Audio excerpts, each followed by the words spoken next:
After the recent financial crisis, uncertainty and its consequences have become a major concern for many prominent academics, yet practitioners are constrained by the probability-based tools and regulatory mandates. Managing uncertainty, mitigating risk offers a progressive perspective on uncertainty in banking and finance.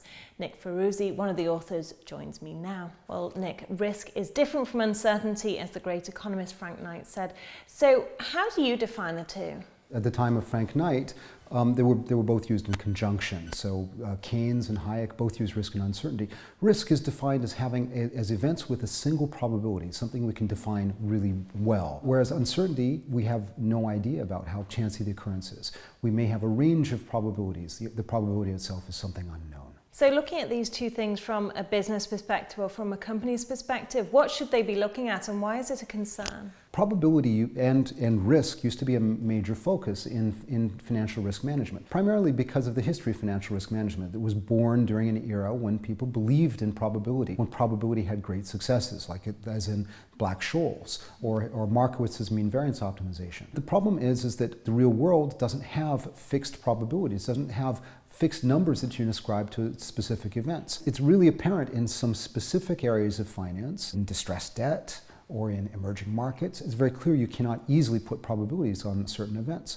But after the crisis, it became really apparent that all of finance is subject to this uncertainty. Well, the business environment today is completely uncertain. Of course, you could have terrorist attacks, you don't know what will be happening politically, there's so much volatility. So how can somebody even start to manage these kind of things? We don't say that you can necessarily stop your exposure entirely for a given uncertain event, but it's something that you can prepare for. Uncertain events are not typically unique events. We go through some emphasis in trying to describe what type of events we want to consider, which would be single events, scenarios which would be combinations of events, causal chains, which are one event leading to another, or perfect storms. In the process of trying to flesh out each of these types of events, we're able to prepare for each sub-event in some detail. But the very essence of uncertainty is you don't know what will happen. So how do you know what to plan for? Uncertainty is not quite the same thing as black swans. I know black swans are, that it's completely unknown as what's going to happen. A meteor strikes the earth, we had no way of preparing for it. The thing is, that something that's a black swan 20 years ago,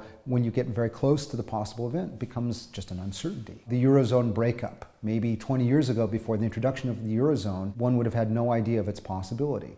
But as we got very close to it, back in 2011, then it was merely an uncertainty. Uncertainty because we couldn't put a unique probability to it. But we could describe some of the potential consequences of it and the process for that breakup. As tumultuous it might be, we were potentially able to say what steps would have to follow in order for it to break up. Okay, so let's take an example.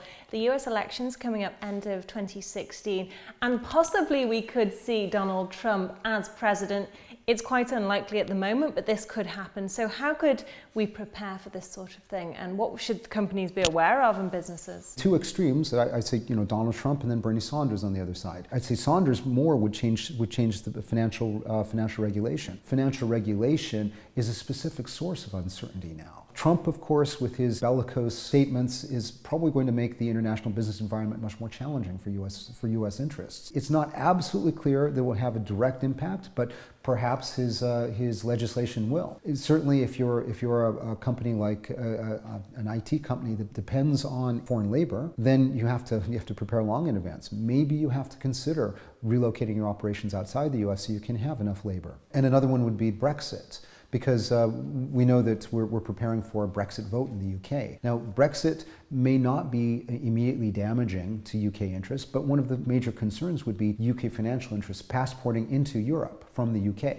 That might not be feasible if a Brexit vote went through. So in order to continue operations in continental Europe, they'd have to set up subsidiaries in continental Europe which were regulated there. This wouldn't be an issue for, say, Deutsche Bank or UBS that have operations in Europe, but for UK banks, they would have to make sure that they have them long in advance just in case, so they can continue their operations through them. But getting this right, is it a bit of a balancing act? Because you don't want to put a lot of resources in planning for something that's just not going to happen. But then again, you do need to plan for risk, for uncertainty, that sort of thing. So how do you get it just right? It's taking the steps that aren't that costly. Many of the uncertainties you're not getting paid back for. But if you can take the steps, either they're through legal means, through planning means, without necessarily spending loads of money. Before the potential Cypriot exit, at Nomura we'd prepared a significant amount for a possible Greek exit, as had every bank in the city. For bank holidays, the fact that we could have counterparties that would not pay us, but we'd be forced to pay them by the contract, that we didn't want to be held in default, so we had to find some workarounds for that. The possibility of defaulting counterparties. We needed to be prepared to serve them with default notices right away. All of these things don't take place, and you can't prepare for them in a vacuum. You have to prepare for them long in advance. So looking at the 12 months ahead, what should companies be preparing for, or what should they just be aware of that could happen? There is the coming US election, which probably most elections don't result in great uncertainties. So it's unlikely that it will. But then there's the British exit vote, which is a potential source of considerable uncertainty.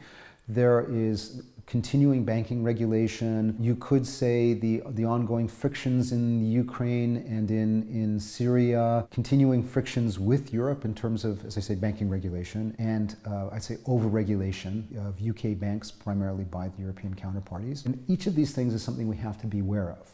As to specific events other than those, I'd say there are not that many at this immediate juncture.